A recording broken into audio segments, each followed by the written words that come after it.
Hi, I'm Ms. Fung. Let's have a look at probability.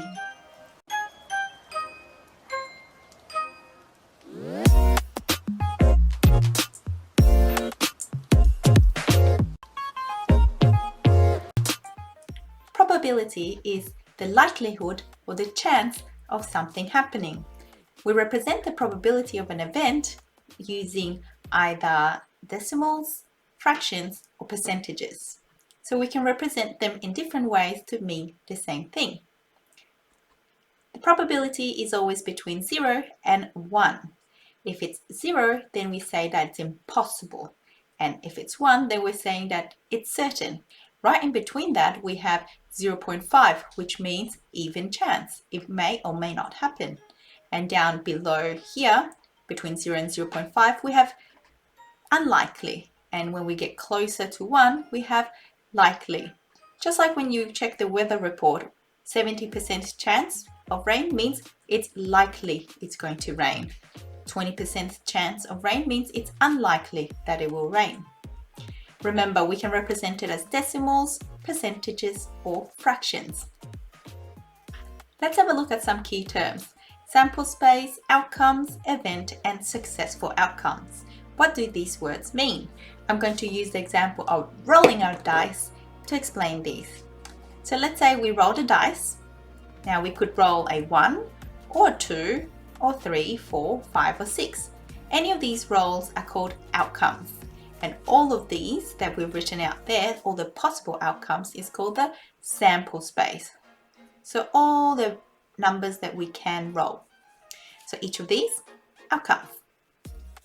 Now let's say we wanted to roll an even number. What we want is called the event. Now rolling the even numbers means that the successful outcomes, so the outcomes that we do want, are 2, 4 and 6.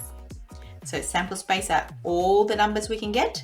Outcomes are referring to each time we roll the dice, what we get. Event is what we want, and successful outcomes are the outcomes that we want. The probability is calculated by the number of successful outcomes. So in this case, we have 3 successful outcomes, 3 of what we want, over the total number of outcomes. So that there is the total number of outcomes in there. There's 6 in total. So we look at the sample space. So that is 3 over 6. And we can simplify that to 1 over 2. Let's do a second example. Let's say this time we want to roll a number greater than 4. What would our successful outcomes be? That is 5 and 6. Be careful not to include 4 because 4 is not greater than 4. Now our probability of rolling a number greater than 4 would be number of successful outcome, which is 2, over the possible outcome, which is 6. Or in other words, 1 over 3. We will use these types of brackets over here to write our sample space and our successful outcomes. Whatever's in the brackets are their outcomes. Example 3. What if I tossed a coin twice? I could get head head, head tail, tail heads, or tail tails. Notice the abbreviation.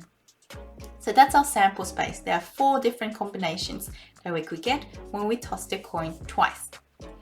Let's say we want to pick 2 tails. Then our successful outcome would be tail tail. And the probability of that would be, well, there's only 1 successful outcome over 4 possible outcomes. So 1 over 4. Example 4. What if I had all these lollies? Purple, red, yellow and blue ones. If I wanted to pick 1 lolly out of these ones at random, what would the probability be of, let's say, picking a purple one? Well, we have a look at the number of successful ones, so there's 3 that are purple, over the total number of lollies, which is 1, 2, 3, 4, 5, 6, 7, 8, 9, 10. So 3 out of 10. What about the chances of picking a blue or yellow one? Let's have a look at blue and yellow. There are 2 plus 4, so 6 possible successful outcomes. Over, again, we have 10. Our sample space is 10. So 6 over 10, or in other words, 3 over 5. What is the chance of picking purple or red or yellow or blue if I pick one of them at random? Well, that's all the combinations, so the chance has to be 1. Or in other words, there are 10 successful outcomes out of a total of 10 possible outcomes. 10 over 10 is 1. That's it from me today. Make sure you revise all the keywords because we'll be using them in the next few videos. Thank you for watching, and if you want to stay updated and see the videos as soon as they come out, don't forget to subscribe and turn on the notification bell. See you next time. Bye!